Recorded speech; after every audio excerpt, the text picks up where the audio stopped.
दर्शकवृन्द नमस्कार। अब बोल्छ माटोमा म रमेश पोखरेल।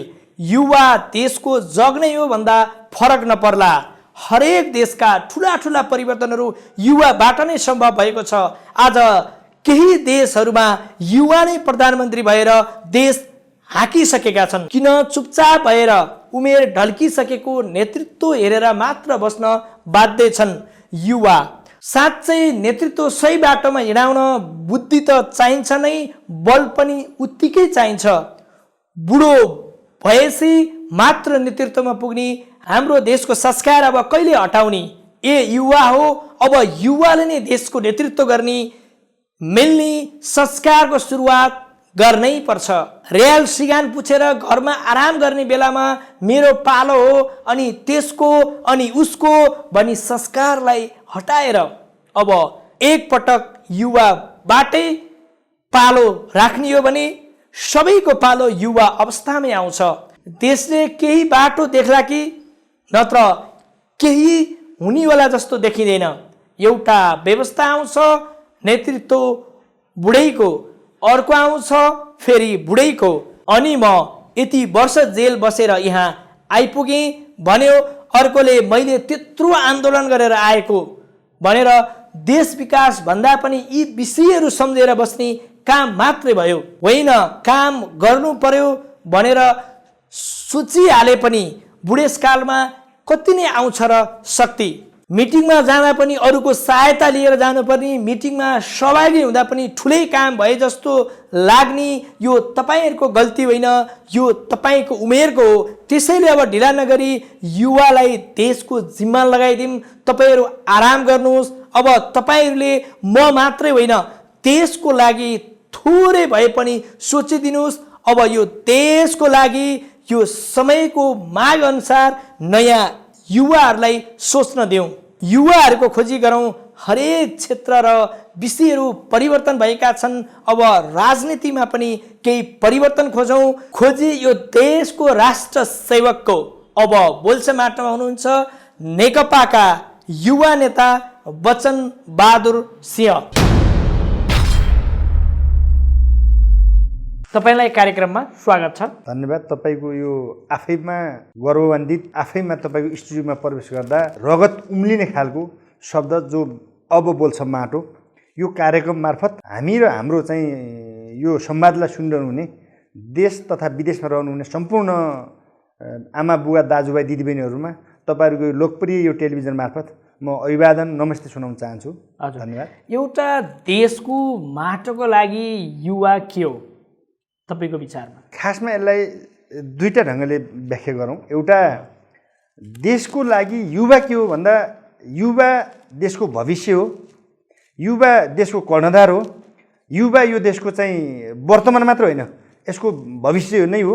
अर्को कुरा युवा यो देशको लागि कुमालेको काँचो माटो पनि हो।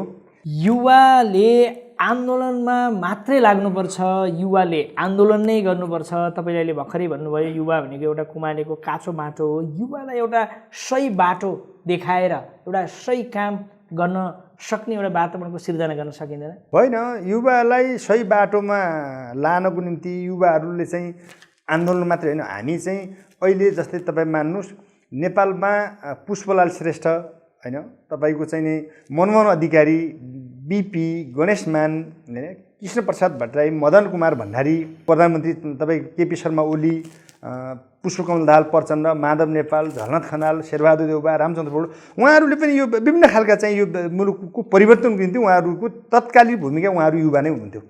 स्वाभाविक ढङ्गले चाहिँ वयस्कहरूले, वृद्धहरूले चाहिँ त्यो आन्दोलनलाई ड्राइभ गर्ने, त्यसको नीतिगत चाहिँ निर्देशन दिने कुरा हो।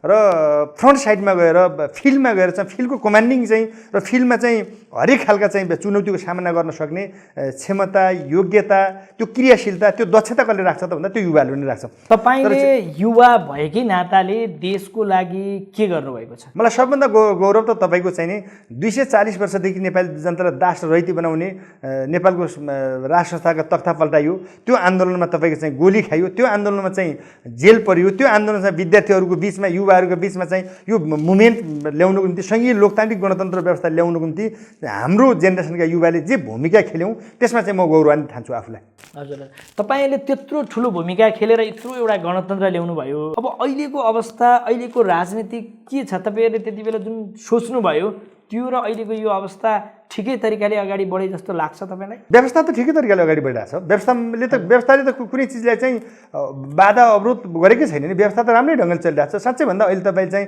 हिजो मैले अघि पनि भने नि तपाईँको चाहिँ हिजो त्यो राणाकालमा होस् कि त्यो पञ्चायती व्यवस्थामा होस् कि त्यो व्यवस्थामा जनताका छोराछोरी पढ्न पाउँदैन थिए, सहज ढङ्गले चाहिँ के अरे स्वास्थ्य उपचारको समस्या हुन्थ्यो, या तपाईँको चाहिँ रोजगारीको त्यस्तै समस्या हुन्थ्यो होइन, विभिन्न खालको भोकमरी हुन्थ्यो, अभाव हुन्थ्यो, पीडा हुन्थ्यो। स्वतन्त्रता यो व्यवस्थाकै कारणले हो।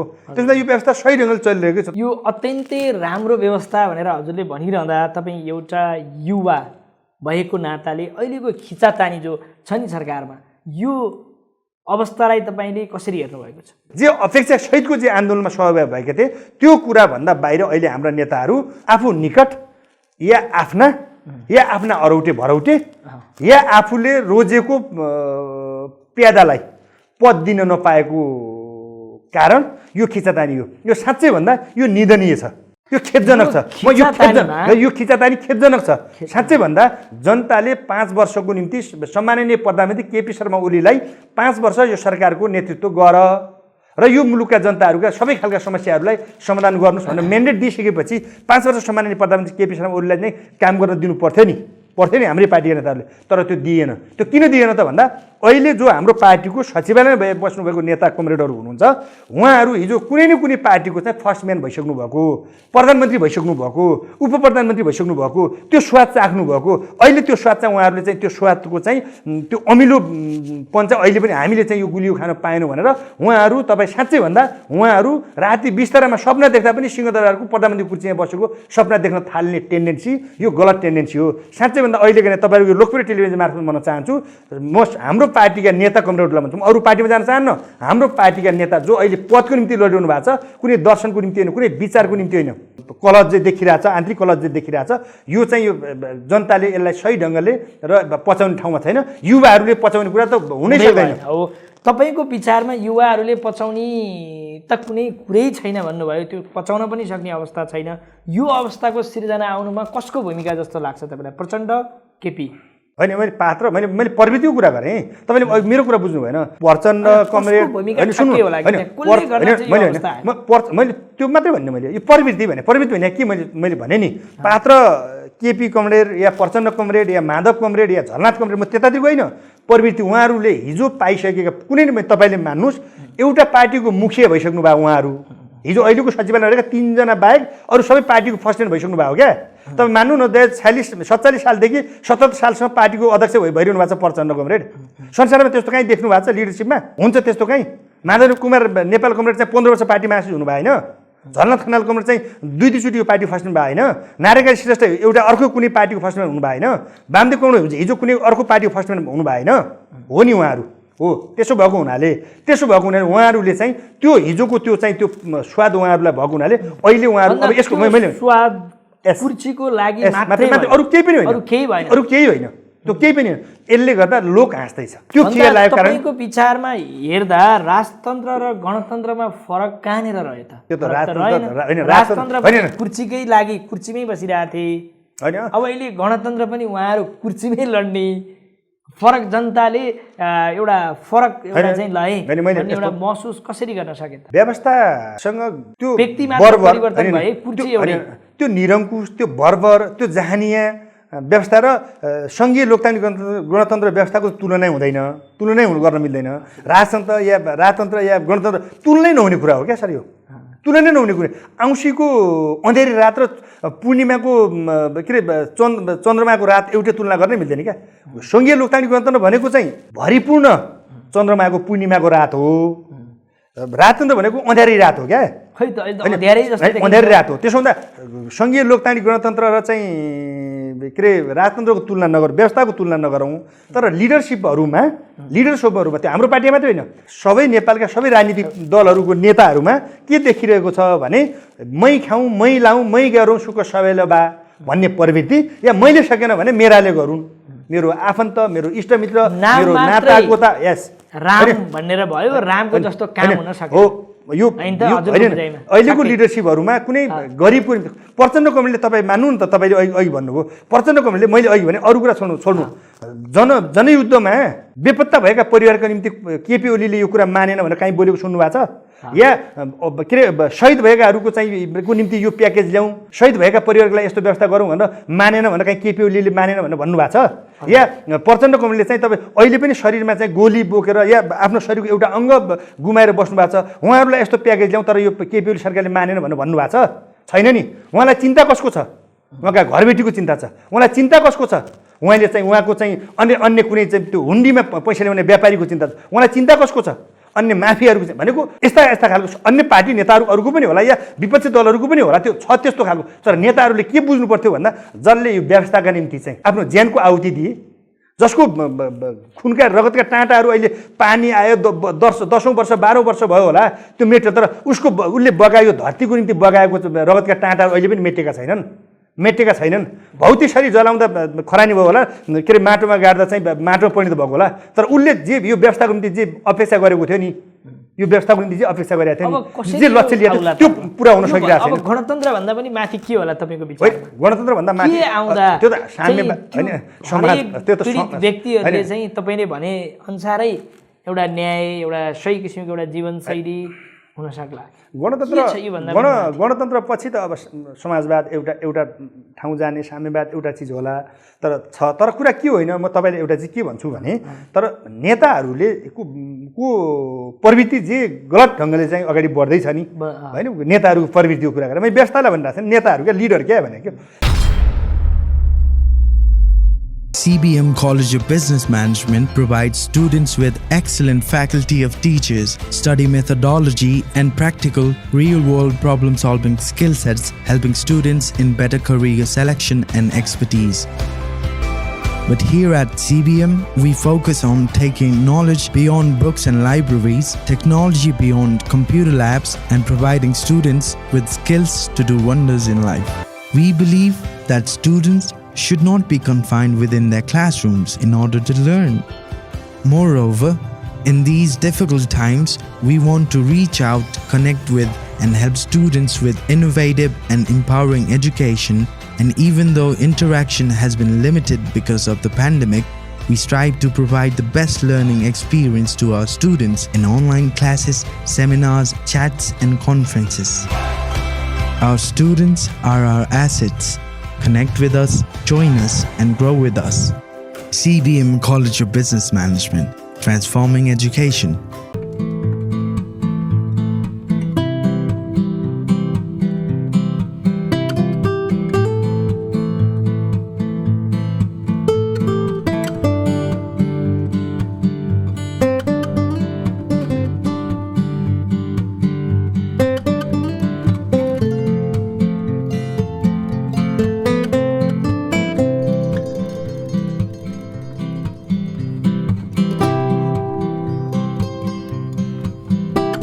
Computer, Bagbazar, Kathmandu, nearby Bhaktapur Bus Park. Telephone number 014265 165 4242 419 Sorakute Chowk, Kathmandu. NICSIA Bank Building. Telephone number 014350 109 4365579. Reach your dream for language and abroad study. Breeze Life Consultants. Bagbazar, Kathmandu. Telephone number 42122797.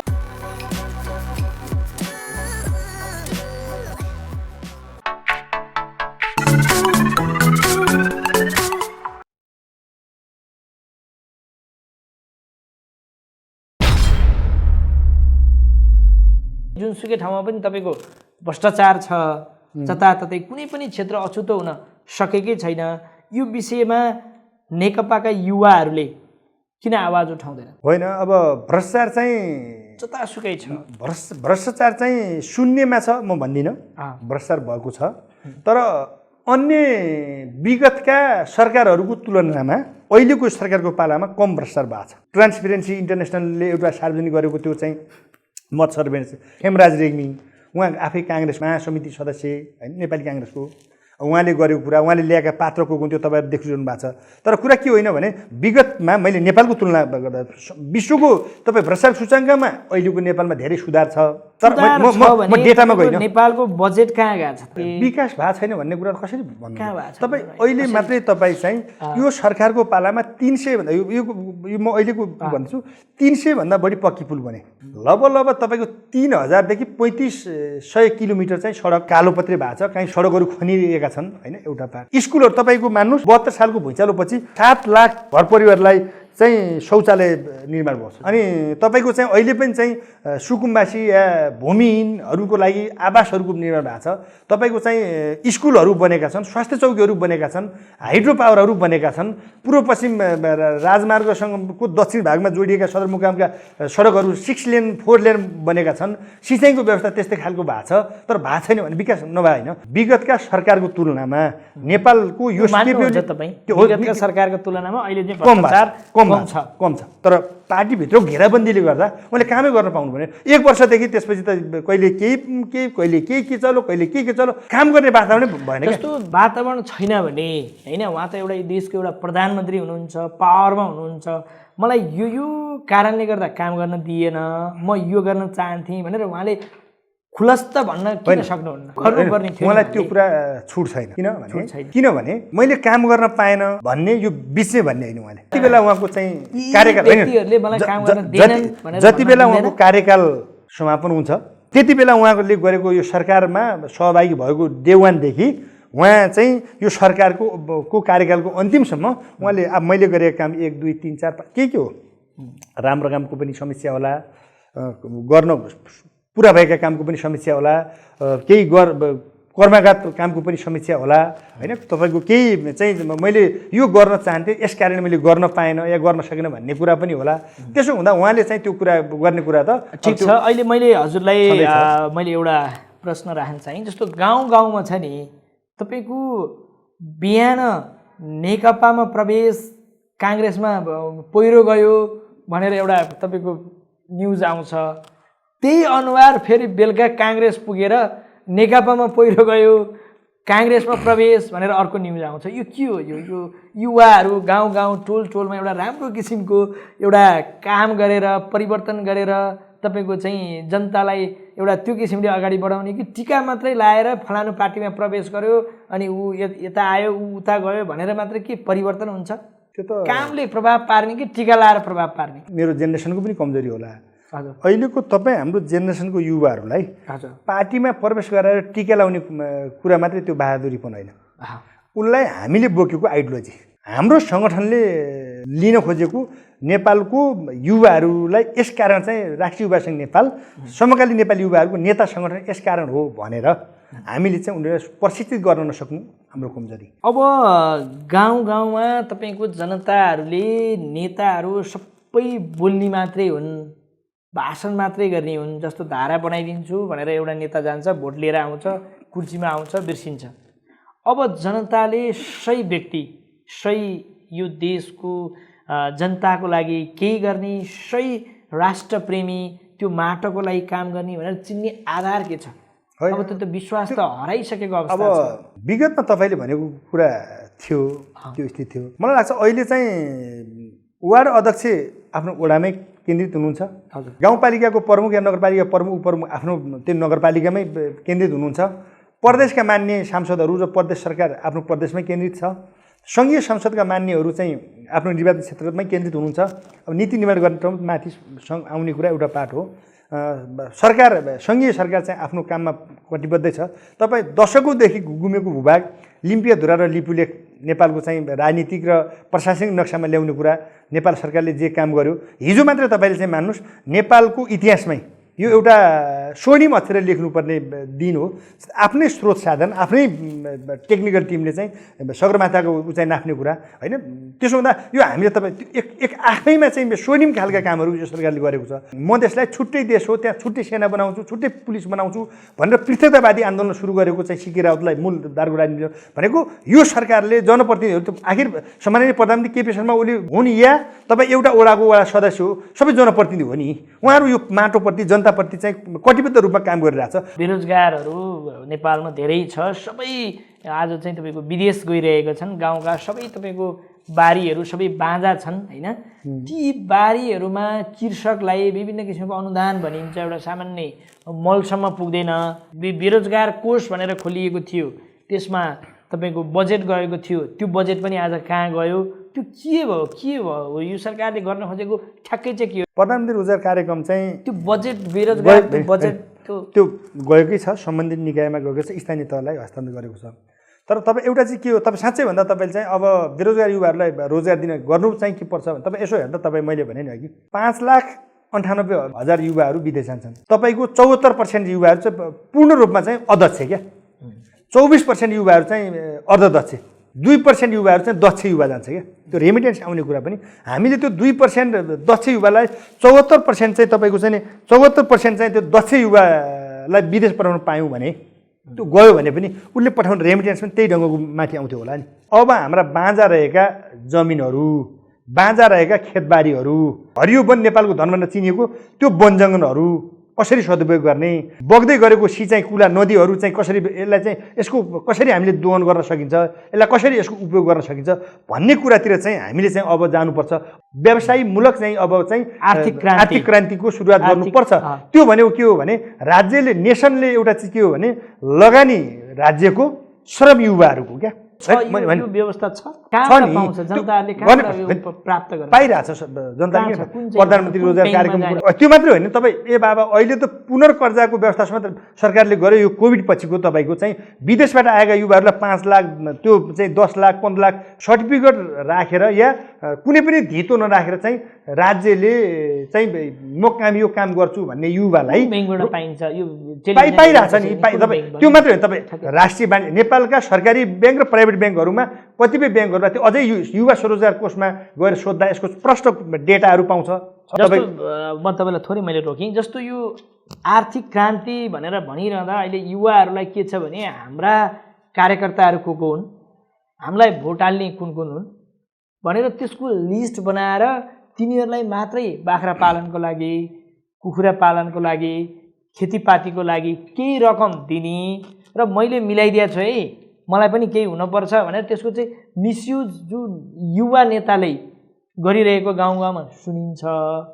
यो विषयमा तपाईँले के भन्न चाहनुहुन्छ? कार्यकर्ताले तपाईँलाई भन्नुभयो गलत मिसयुज भइरहेछ भन्नुभयो, त्यो कुरा त मान्नु नै हुन्छ तपाईँले। जस्तो अत्यन्तै मेहनत गरेर बस्ने मान्छे, उसलाई राजनीतिकपट्टि चासै छैन, त्यो मेहनत गर्छ, उसले देशलाई उसले आर्थिक रूपमा अगाडि बढाउँछ, त्यो नहेरिकन हाम्रो कार्यकर्ता भनेर मात्रै हेर्ने प्रविधि कहिले अट्छ? कार्यकर्ता पनि व्यवसायमा जोडिनुपर्छ, कार्यकर्ताले पनि व्यवसाय गर्न सक्छ, कार्यकर्ता पनि व्यवसाय बन्न सक्छ भन्ने कुरा एकका चाहिँ तपाईँ हामी समाजका एक खालको चाहिँ विचार दृष्टिकोण निर्माण गर्ने मान्छेहरूले बुझिदिनुपर्छ। कुनै पार्टीमा लागे बापत उसले व्यवसाय गर्नै हुन्न, कुनै पार्टीमा लागे बापत उसले चाहिँ राज्यले पाउने सेवा सुविधा लिनुहुन्न, लिँदा सरकारले सुन्नु मैले सुन्नु न, मैले चाहिँ त्यो गर्नु। तर अहिले साँच्चै भन्दा समाजमा एउटा चाहिँ के भएको छ भने जो समाजमा विचार निर्माण गर्ने एउटा बौद्धिक जमात छ, त्यो बौद्धिक जमातले चाहिँ जनताहरूलाई सही खालको चाहिँ विचार र दृष्टिकोण सम्प्रेषित गरिरहेको छैन क्या, छैन। उसले चाहिँ त्यो अहिले त्यो एउटा सोकर बुद्धिजीवी वर्ग छ,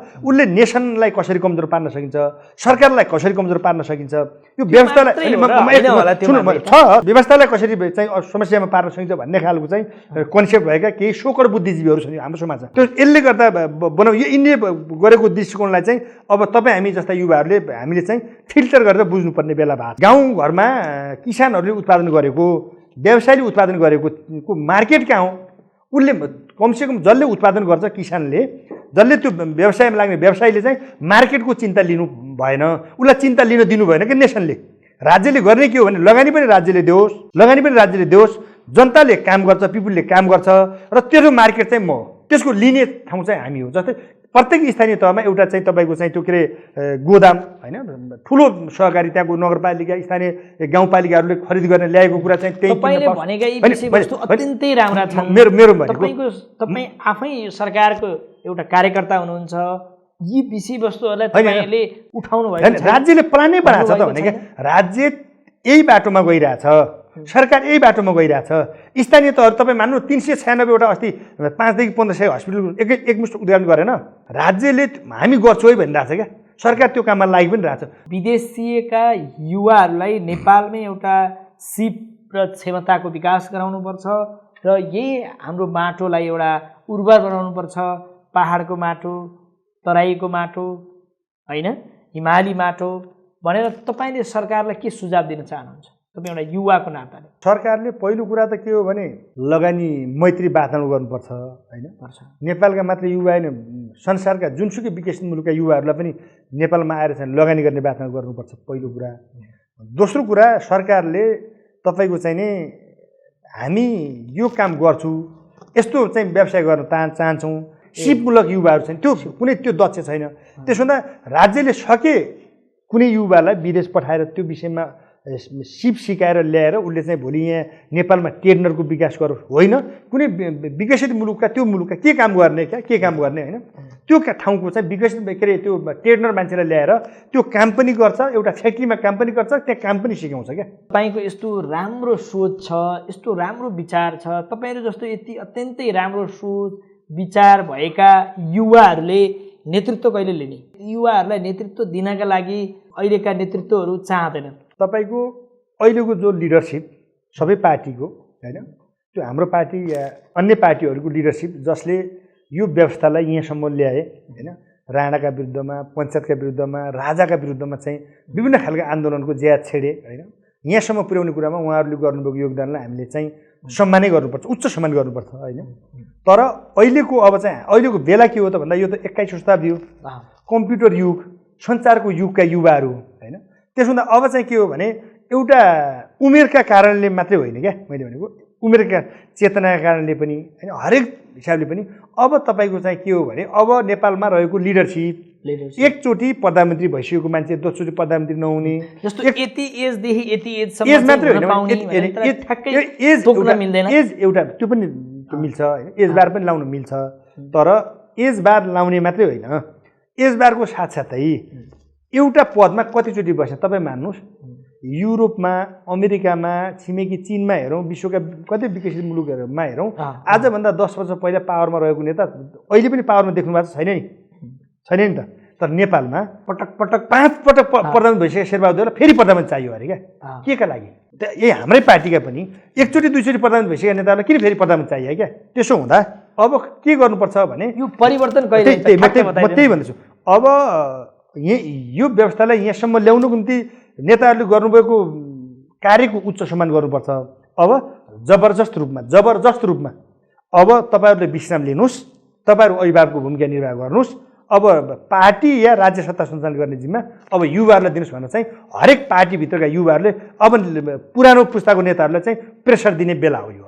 उहाँहरूकै काँधमा टेकेर उहाँहरू नेतृत्वमा पुग्ने, अनि तपाईँहरूले भनेको उहाँहरूले नमान्ने चाहिँ किन होला? त्यही भनेको। त्यसो हुँदा अब होइन, त्यसो हुँदा अब यहाँ मैले अघि पनि भने नि, यहाँसम्म यो व्यवस्था ल्याउने कुरामा उहाँले गर्नुभएको योगदान उच्च सम्मान गर्ने। अब उहाँहरूलाई चाहिँ विश्राम लिन हामीले आग्रह गर्ने, अनुरोध गर्ने। मान्नु भएन भने पार्टीभित्रका युवाहरूले चाहिँ एक खालको जबरजस्त मोर्चा बनाएर चाहिँ अब उहाँहरूलाई विश्राम बाध्य पार्ने। अन्तमा के भन्न चाहनुहुन्छ? नेताहरूले चाहिँ यति बेला चाहिँ विवेक गुमाउनु भयो भने, नेताहरूले को विवेकमा बिर्को लाग्यो भने यो पार्टी केपी ओली नेतृत्वको सरकार असफल हुने कुरा, नेपाल कम्युनिस्ट पार्टी विभाजन हुने कुरा मात्रै सीमित रहँदैन। यो व्यवस्थामाथि चाहिँ एट्याक गर्न खोज्ने, यो व्यवस्थालाई असफल पार्न खोज्ने, यो व्यवस्थालाई रुचाउन नचाहने, यो व्यवस्थालाई चाहिँ सुनि नस्वीकारेका देशी या विदेशी शक्तिहरू सल्बले रहेका छन्। त्यसो हुँदा म यही तपाईँको लोकप्रिय टेलिभिजन मार्फत भन्न चाहन्छु, नेपालमा यो व्यवस्थाको पक्षमा रहेका राजनीतिक दलका नेताहरू पहिलो कुरा व्यवस्थाको निम्ति, यो राष्ट्रियताको निम्ति चाहिँ जसरी के अरे लिम्पिया धुरा र लिपि लेखलाई चाहिँ नेपालको राजनीतिक प्रशासनिक नक्सामा जसरी एकताबद्ध हुनुभयो नि यो गर्नु निम्ति, त्यसै गरी राष्ट्र विकासका निम्ति, नेसनको निम्ति, राष्ट्रिय स्वाभिमानको निम्ति, राष्ट्रिय अक्षुण्णताको निम्ति, राष्ट्रियताको निम्ति उहाँहरू एक ठाउँमा आउनु जरुरी छ। यो सरकारलाई चाहिँ एकताबद्ध ढङ्गले चाहिँ हाम्रो पार्टीले सबैजनाले साथ दिने हुँदा हामी चाहिँ निकास गर्छौँ। धन्यवाद, नमस्कार। धन्यवाद तपाईँ र तपाईँको लोकप्रिय टेलिभिजन मार्फत मेरा अभिव्यक्तिहरू राख्न दिनुभएकोमा तपाईँलाई धन्यवाद।